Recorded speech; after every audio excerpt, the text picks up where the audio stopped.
कथा स्वामी समर्थ आणि गरीब माणसाची श्रमाची शिकवण. अक्कलकोटात एक गरीब माणूस राहत होता. नाव होते रामू. तो रोज मजुरी करून आपल्या कुटुंबाचा उदरनिर्वाह करायचा. पण अलीकडे तो खूप आळशी झाला होता.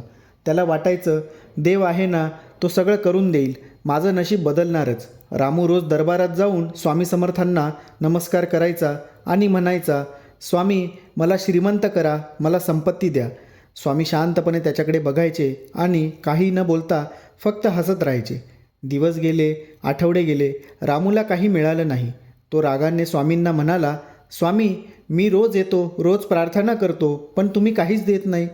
तेव्हा स्वामी समर्थ गंभीर आवाजात म्हणाले, रामू देवावर श्रद्धा ठेव, पण श्रमाशिवाय फळ नाही.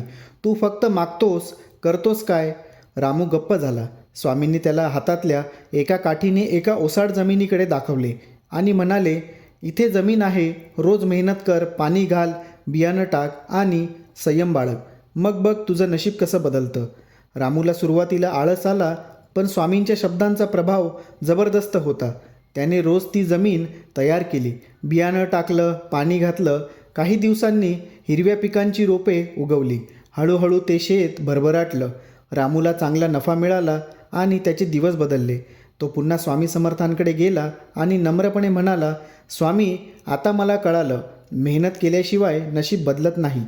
स्वामी हसले आणि म्हणाले, बाळ श्रम म्हणजेच पूजा. जोपर्यंत माणूस श्रम करत नाही तोवर देवही मदत करत नाही.